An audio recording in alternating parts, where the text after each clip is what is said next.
ভিডিওটিকে না করি অবস্থা শোষণীয় হয়ে গেছে এটা।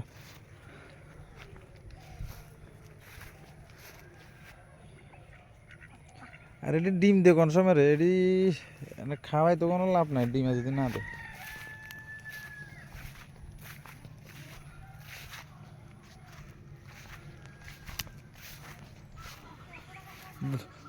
দন্যাটিকে একদম প্রেস কেন আরে বা ওরে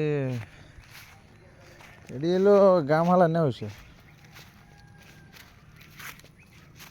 আর সেই ক্ষেত্রটি তো ওইলে এর পরে না দে আমি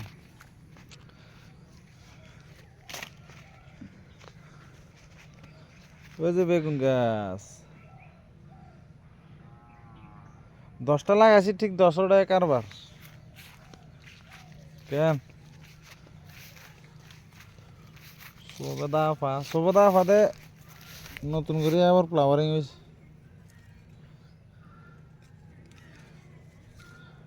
বাইরে আছে ধর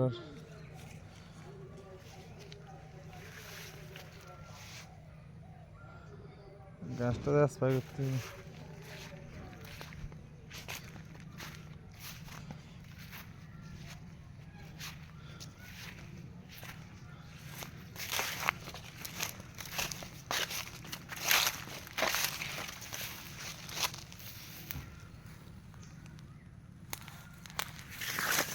রমজানে কমপ্লিট হয়ে গেছে 10টা লাগাইছি আর তো আর লাগবে না।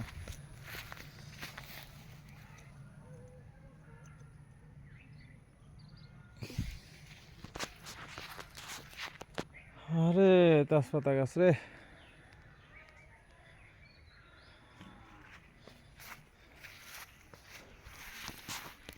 এরকম বাগানের সবার সামনে সামনে একটা একটা তেজপাতা গাছ রাখবেন যেন আসার সময় যাওয়ার সময় নেওয়া যায়।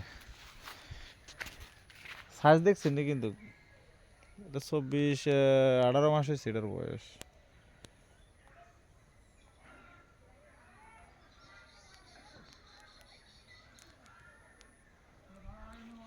এক ফ্যামিলি তেজপাতা খাই শেষ দিতে পারবো না। এই মুরগাড়ি জ্বালা তোর আর ভ্যাকসিন এলো শাক সবজি ভেজিটেবল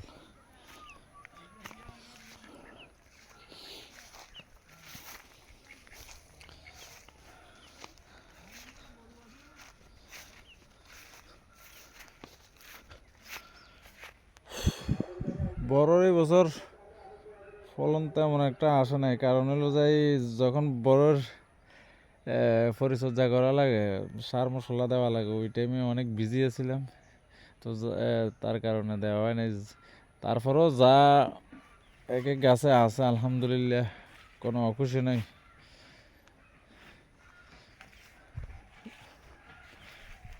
তারপরও যেগুলো আছে এগুলো সাইজ আনকমনভাবে হইব কারণ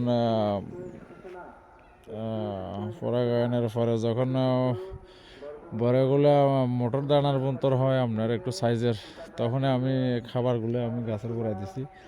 আশা করি এগুলো সাইজ মনে করেন যে এখন গাছে ফাঁকা ফাঁকা দেখা যায় ওই সময় ফাঁকা ফাঁকা দেখা যাইব না গাছ একদম ভর্তি দেখা যাবে যখন এগুলো সাইজগুলো আইব বড় যে আপেল কুল কিন্তু আপেলের কালার এখন আইতে আছে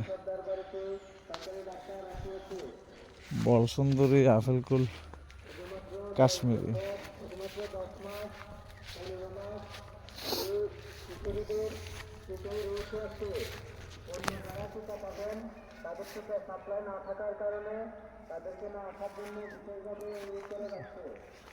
দেখছেন এই যে মরা গাছ এই মরা গাছটারে কিন্তু সুন্দর করে স্প্রে করে আবার পুনরায় যদি নিচে খাবার টাবার সার মশলা জৈব সার দেওয়া হয় কিন্তু কি মরা গাছটাও আবার পুনরায় আবার ফলন দিব এটা কনফার্ম। এটা এক্সাম্পল হিসাবে রাখলাম পরবর্তীতে এটার পরিচর্যা করে আপনারা এই গাছটা আবার দেখাবো পুনরায় যে কীভাবে আবার এই গাছটা আবার ইয়া হয়ে গেছে মরা গাছটা আবার চিনতে হবে ফলন ধরে গেছে। সেম সেম একটা গাছ দিয়েছি এর আগে আপনার মরিচ গাছ এগুলো দুইটা গাছের একটা গাছের অলরেডি ট্রিটমেন্ট করছি এই দেন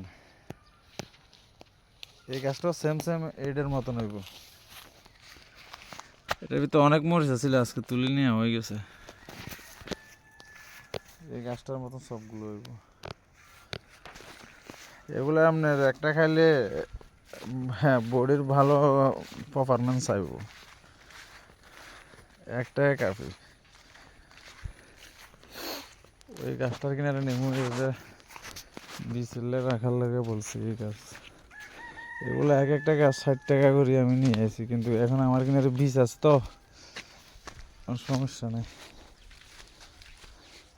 এর নতুন করে বীজ ফেলাইছি, কয়েকটা চেক করছি, এখন আবার নতুন করে চারাগুলো উঠছে। কালামরিচ একবার নিয়ে আসি বীজ, আর নিয়ে আসার দরকার নাই, একবার হয়ে গেছে। এগুলো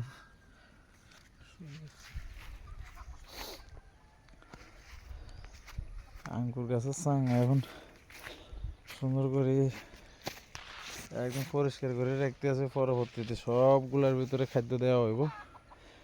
এরপরে জানুয়ারিতে টুনিং করবো। টুনিং করার পরে, টুনিং করার আগে কিন্তু একটু পরে যখন খাদ্যটা দেবো তখন আপনার জানুয়ারিতে আপনার খুশিগুলো আইব, তখন আপনার একদম ফল সহ আইব, তখন দেখাম। এই যে মরিচ গাছটা তো সবগুলো লেগে গেছে। এটা কিন্তু লং গাছ, আনকমন গাছ।